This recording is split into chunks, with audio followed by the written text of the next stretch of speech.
हमारे 2 शहरों में जो स्वच्छ आए थे उन्होंने अडॉप्ट किया है, उसको लेकर के पूरी रचना योजना बनी है। मैन पावर की कमी है तो उसको लेकर क्या नई रिक्रूटमेंट की जाएगी इस स्वच्छता? हाँ, उसके लिए हमने सारी तैयारियां कर ली। पिछले दिनों भी हमने हरियाणा के सभी जो ईओज़ थे और हमारे जो डीएम थे, हमारे जो सेक्रेटरीज थे, नगर पालिका है, नगर परिषद है या हमारे नगर निगम है, उन सब की एक बड़ी बैठक पूरे दिन चली थी और उसके अंदर हमने पूरे प्रदेश की रणनीति तय की थी, क्योंकि केंद्र ने अभी हमारे जो स्वच्छता में अव्वल आए हैं शहर, उन्होंने 5 शहर और अडॉप्ट करने का निर्णय किया है कि मेट्रो और मेट्रो सिटी के तहत उनके अंदर ज्वाइंट एक अभियान चले, और ज्वाइंट अभियान चलेगा तो स्वच्छता के अंदर जो यहाँ पर पैरामीटर्स अपनाए गए हैं वो भी पैरामीटर्स वहाँ पर अपनाए जाएं, ताकि वो भी स्वच्छता में ये जो सिटीज़ होंगी तो इनकी पॉपुलेशन का क्राइटेरिया रहेगा, क्या रहेगा सर?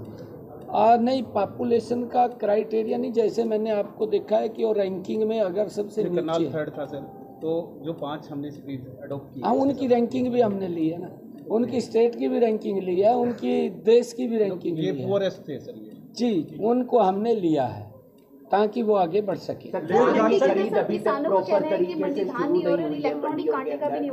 नहीं, देखिए, धान की खरीद चल रही है, हमने बोल दिया है, और सभी मंडियों के अंदर हमने एक अधिकारी को भी वहाँ कहा है कि वहाँ पर उसकी देखरेख में कोई भी समस्या, कोई दिक्कत हो उसको तुरंत दूर करें, क्योंकि मंडियों के अंदर मॉइस्चराइज को लेकर के थोड़ा रुक सकता है, बाकी खरीद जारी है। इलेक्ट्रॉनिक चल रही है। कल भी इलेक्ट्रिक आटे की बात हुई थी कि इलेक्ट्रिक आटा आ जाएगा। हाँ, उसके लिए काम चल रहा है, हमने बोला है, और मंडियों के अंदर भी इस बात को लेकर के ध्यान कर रहे हैं कि ये इलेक्ट्रॉनिक कांटे लगें, क्योंकि ये किसानों की इसकी मांग थी और उसके ऊपर काम चल रहा है। सर, भूपेंद्र सिंह हुड्डा कह रहे हैं कि किसानों को 3100 रुपये बोनस दिया जाना चाहिए, क्योंकि किसानों को इस बार बहुत नुकसान हुआ है। देखिए, विपक्ष का विषय है बात को रखना, परंतु विपक्ष जब सत्ता में था तो उसने अपनी रोड़ी भी देख लेना चाहिए। जब किसान का कुछ नुकसान होता था, हमने तो, अगर किसान का नुकसान हो रहा है, हमने ई क्षतिपूर्ति पोर्टल खोला है और उसके ऊपर कहा है कि उसकी हम भरपाई करेंगे। जो भी किसान का लॉसेस हुआ है उसका भरपाई करना वो सरकार की जिम्मेवारी है, परंतु कांग्रेस के समय में तो किसान देखता रहता था, उनकी भरपाई नहीं होती थी।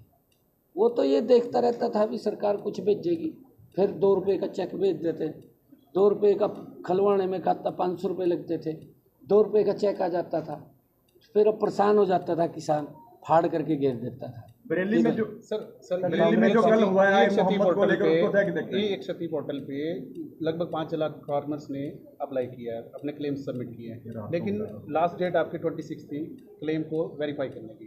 पटवारियों की शॉर्टेज की वजह से वो वेरीफाई नहीं हुआ। क्या डेट एक्सटेंड की गई है? नहीं, वेरीफाई कर रहे हैं, हम जल्दी ही उनका मुआवजा पहुंचाने का काम करेंगे। पटवारियों की शॉर्टेज को नहीं, पटवारी का ऐसा है, हम पटवारियों की लगातार पीछे भी हमने भर्ती की थी, उनकी ट्रेनिंग चल रही थी, जल्दी ही वो आ जाएंगे, और हमारे पास और भी है, ऐसा नहीं है कि उसके अंदर वेरीफाई के लिए, वेरीफाई करने में समय लग जाता है, नहीं समय लग जाता है उसके अंदर, और जल्दी वेरीफाई करके भारत और पाकिस्तान का फाइनल मुकाबला है, भारतीय कुछ कहना चाहेंगे उस टीम को सर आप, एशिया कप के अंदर? जी सर, फिजी वायरस से भी किसानों की फसल खराब हुई है। कल कैथल के डीसी ने भी कहा है कि इसके लिए एक क्षति पोर्टल खोला जाएगा, तो कब तक उम्मीद है? क्योंकि अभी तक तो जो खोला गया है सर वो फ्लड के लिए खोला गया है।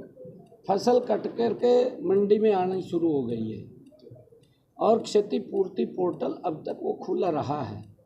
हमने सबको कहा कि अगर किसी का कोई नुकसान हुआ है तो इसके अंदर वो आप रजिस्टर्ड करिए, और रजिस्टर्ड करेंगे तो अधिकारी उसको वेरीफाई करेंगे, वेरीफाई करके जिसका नुकसान हुआ है उस किसान को भरपाई करने का काम हमारा है। पीछे भी हमने किया है।